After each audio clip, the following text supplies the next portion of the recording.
Welcome back, disc golf fans, for round 2 back 9 coverage of the Prodigy Presents WACO Disc Golf Pro Tour Plus event. Back at Lake Waco Golf Club, excited to see these guys attack the back 9. Bit of trouble from a couple players on the front and then a couple clean rounds as well. I'm Nathan Queen, again joined by Andrew Fish. And delighted to be here covering golf in Central Texas. I've always liked going to the Waco tournament and the Lake Waco Golf Club, providing a little bit different look than what we're used to seeing. Kyle Klein and Nate Sexton handling it masterfully thus far, birding over half the holes that they've seen up to this point, and it certainly is, it's a sprint. You have to keep birdieing. Hole 10, 1,045 feet uphill. We're going to be playing in between some cedars with out of bounds to the left, where you see this mower running, as well as line to the right, and the basket kind of tucked up here by a little grove of trees about 25 feet from out of bounds. Yeah, tee shot, if you can get to this shadow, you see Kyle going towards there. He gets right to it and just past it. Gonna be in a good spot. Sexton, always leaning on his strength of the forehand, throws it directly at the green and lets it dive to the right. Perfectly credible shot. Yep, should set himself up for another forehand from there. Probably one after that, if I had to guess. Joey Buckets dragging a shot to the right. That might get caught up. Yeah, it sure does. We'll see what his footing looks like behind that tree.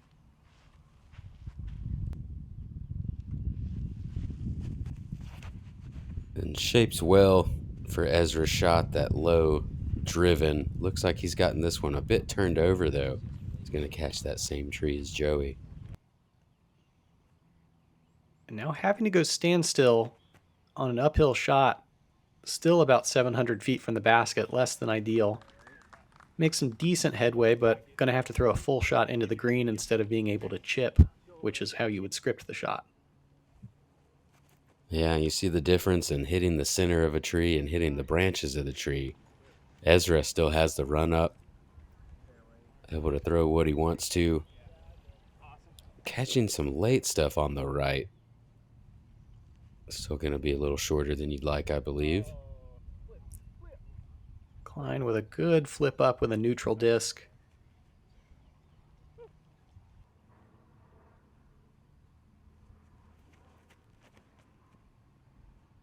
As expected. Oh. Whoa. Was gonna finish right pretty well, but catches that last tree. Now he's got to still make the Mando up here on the corner.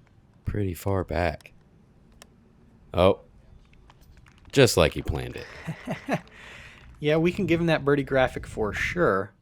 Sexton finishes out a turkey here. Joey, great shot to make the Mando, stay flat, crest the hill, and beat the low ceiling. Kind of hit all measures of the square. Yeah, and Ezra's shot looked a little more straightforward. Leaves it just a bit short. Still going to have that birdie look, though. Kyle farthest up the fairway after 2 shots. Executes well. Going to be inside circle 1. We've kind of seen that miss out of Ezra a couple times. Yeah. That's the nature of a spin putt. If you're not on and you pull it to the right, it can be off a little bit. Yeah, I think that's maybe 3 of the last 4 holes we've seen him miss off to the right. Is Kyle going to keep his hot round going, able to connect for his turkey as well? Moves us into hole 11. Little low ceiling, the illusion of straight shot that kind of moves to the left. Interesting little shot here. Pretty touchy.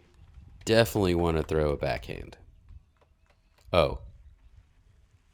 I'm very surprised. I know it's Nate Sexton and all, but I'm very surprised that he chose forehand there. Yeah, I'm not quite sure what he sees, especially going with the slow disc. I feel like that would be hard to get all of the distance as down as you have to throw the shot. Oh, and almost executed well. Joey Bucket's going to catch kind of one of those last trees and roll out to pretty deep circle too. Robinson looking to right the ship, and that's a decent way to start that. Get yourself a 25-footer or so. Sexton now just has to play a little layup.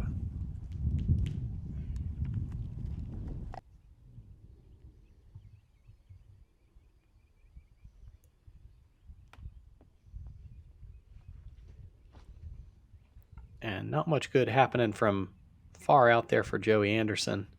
Yeah, I wonder if that was the same tree that knocked him and rolled him away. That tree just might not like Joey. I was afraid it was going to jump out and hit that shot too. As Ezra, man, he's got a quick routine, and it seems like some of these putts are still a bit quick. Yeah, clearly frustrated and letting previous holes carry into this one. Hole 12, 815 feet, par 4. We're going to see big backhand hyzers on the tee shot, and then everybody picking their favorite shot to try to get down to a little bit of a peninsula, basket tucked underneath a big spready oak.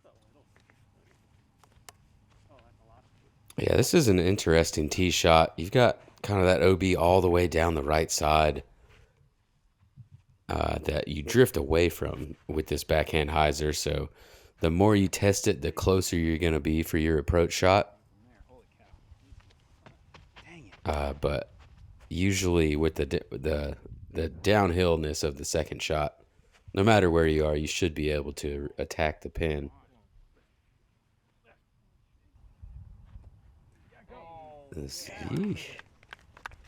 Yikes. Like that's terrifying. It's in a perfect spot, and 96% of the shot was out of bounds. Yeah, but now he's going to be in a great spot. Likely, he is likely the closest to the pin. He might throw first because he's shorter than the rest distance-wise off the tee. You see Kyle going with the forehand in. I do believe that is the better play here with this tree on the right side. Executing well. Looks like he's going to have 4 in a row.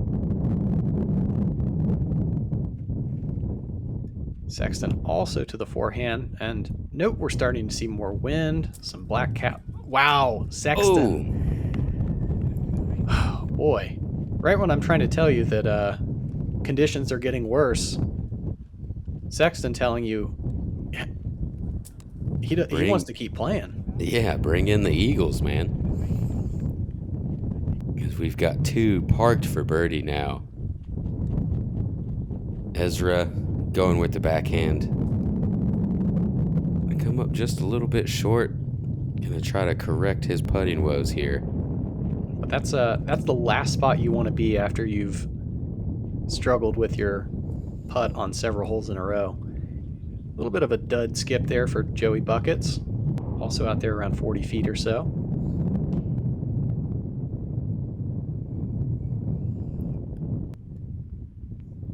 Yeah. And great stick for his birdie. Klein and Sexton to do the same. Beth at 69. I just told myself, you got to will this one in there. Whatever you have, just will it in there.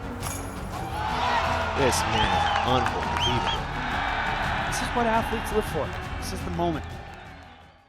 Got a good thing coming, and it's all I need. Everything I wanted is in front of me. It's a good.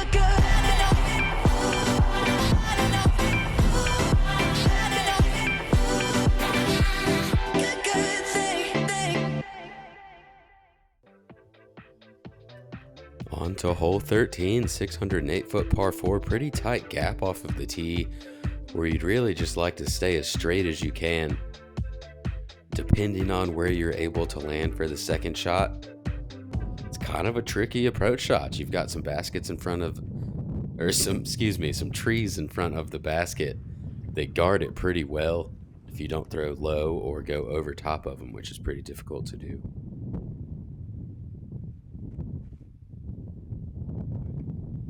Sexton gets the height right, but hits the second set of guardian trees.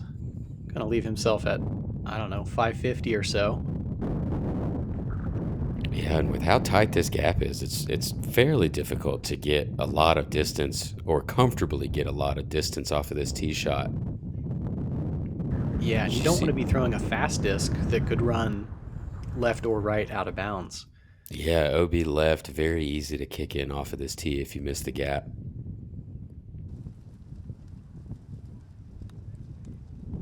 Decent advance for Nate Sexton. That should leave him inside 200 feet to this elevated green.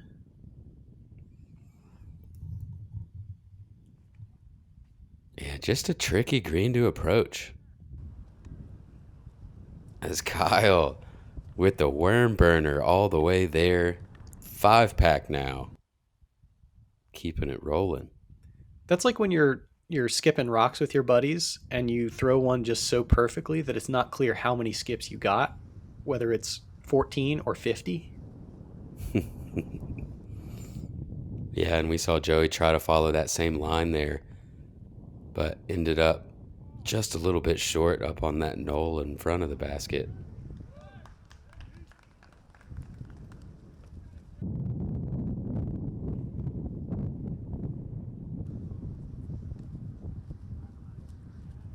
All right, and Nate leaves himself with a headwind putt.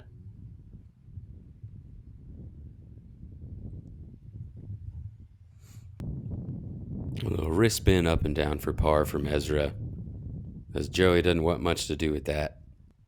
Kind of hard to keep it high enough with those branches in his face. And Sexton gonna card his first bogey of the round. Hole 14, 375 feet, pretty much straight ahead of you. There's a couple pretty honest gaps and then a little bit of scattered trees around the basket. By this point, there had been a weather delay of about an hour and a half or so, and wind picked up considerably, which means that this shot was carrying probably another 100 feet or so, Nathan. My goodness, he smoked that disc, didn't he? But the round is going well for Kyle's way at the moment. He's now got a 6-pack with that nice tree kick. As Joey ends up tailing away.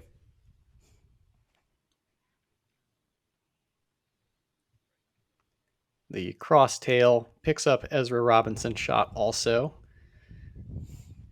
Sexton stays with the forehand. And going to get punched down. He will have to lay up as you see that flag ripping.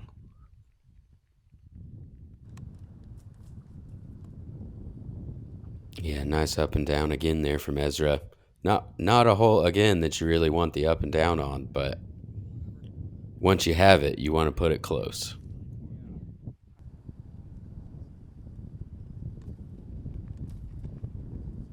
And not looking like much of a gap there at all for Joey to hit, especially with the wind whipping like it is.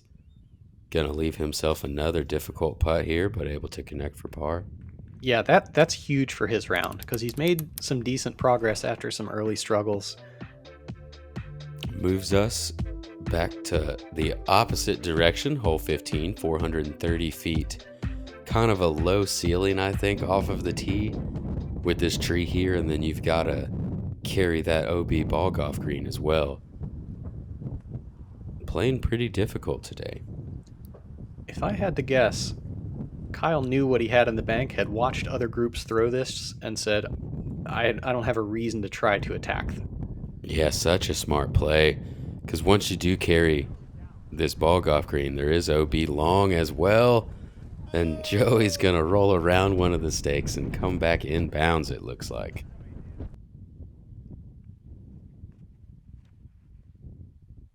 And look how My Ezra goodness. and Joey have both gotten just so far dragged. And not quite able to find the same fortune as Joe.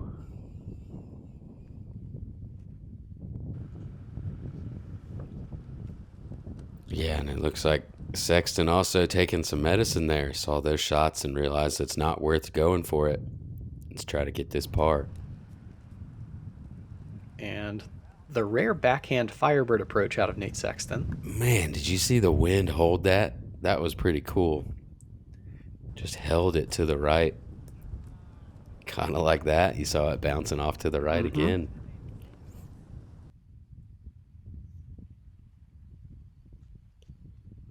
And Ezra feeling like he can't catch a break right now. Oh. Yeah, that's just a culmination of the round there. That's not a putt I think he would normally feel like he has to make with this 30-mile-an-hour wind he's got going on, but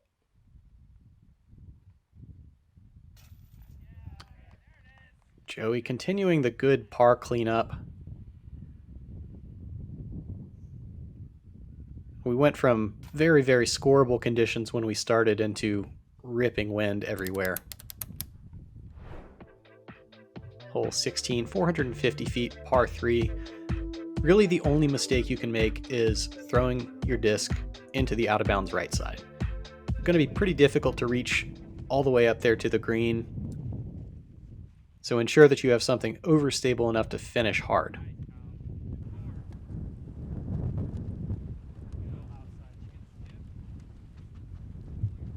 as shown by Kyle Klein.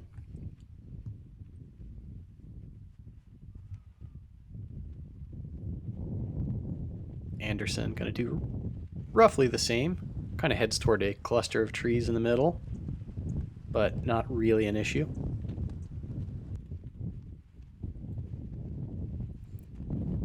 Yeah, another one of those holes, just don't see many birdies or the way to get many birdies. Especially with the wind picked up like it is right now. Yeah, no doubt. I feel like this is a hole that gets envisioned as a distance separator, but I think in some cases it turns into an aggression separator in the way of like par bogey rather than birdie par. Yeah, absolutely.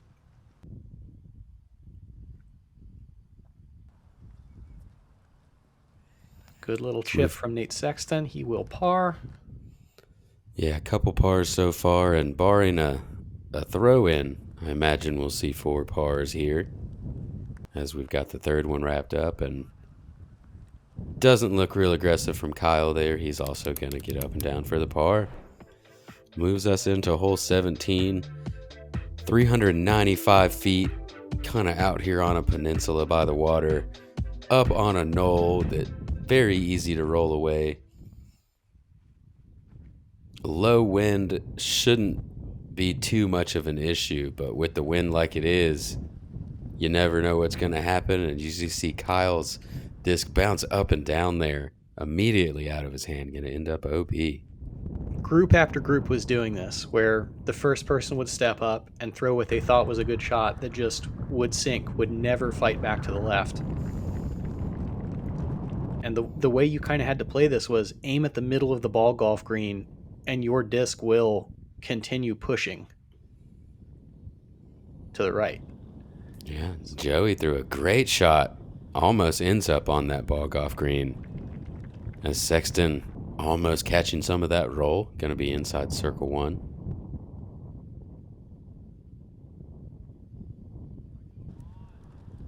And very well managed by Ezra Robinson as well. That's how you don't have to putt.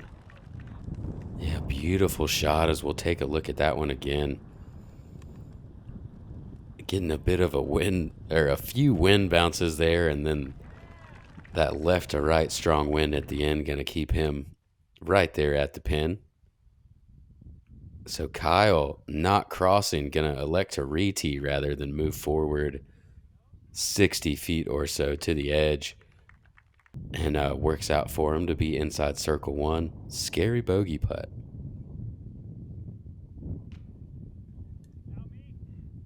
And he's going to feel like he gave up some important strokes for the great round that he had going. Sexton, yeah, you deserve to celebrate that. Look at the genius slow spin there. Yeah, straight into a headwind uphill. Much harder than that looked on camera. Hole 18, we're going to close it out with a very demanding par 4.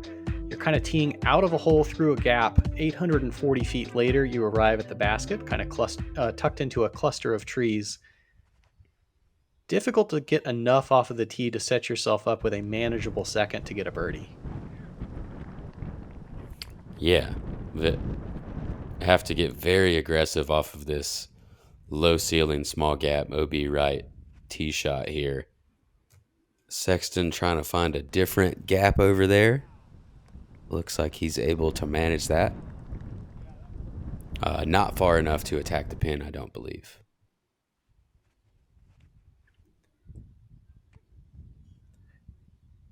And I know Nate's an elite forehand player, but I feel like we can all learn something from the way he's attacked. As the conditions have deteriorated, he is continuing to lean on his strengths, even though it's not, the right or preferred shot.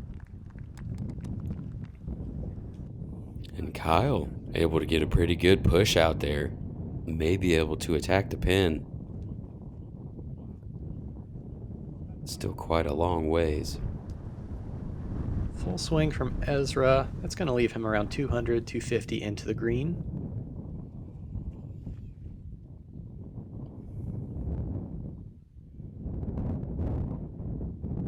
Yeah, and Nate just pitching on up should be, I think, inside that 200 mark. And wow, the wind just taking Joey's shot.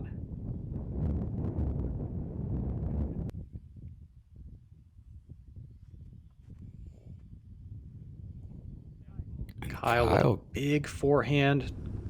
That's the preferred way to enter this green. Difficult to get enough pop on it. That's pretty darn good to get about a 40-footer.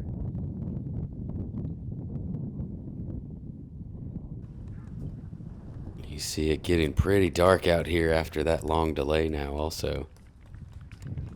Ezra leaving himself another circle 2 look now. Trying to grab a par.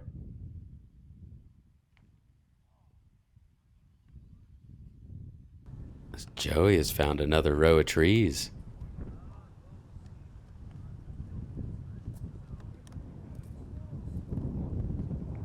Sexton going to have a par putt from about 25 feet or so.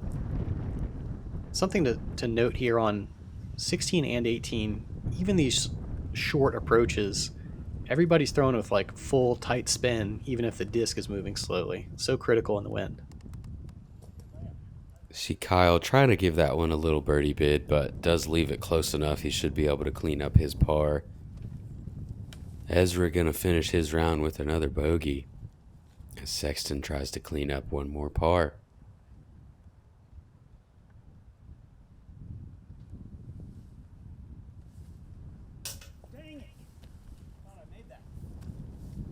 That's about as mad as you're going to hear Nate Sexton be, but altogether a pretty good 6-down round. Keeps him moving up on the leaderboard.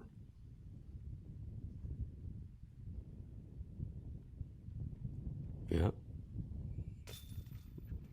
I have a 9-down solid round there from Kyle Klein.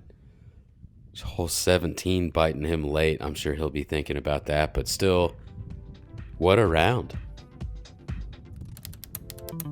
Yeah, got to see a little bit of everything out there at Lake Waco.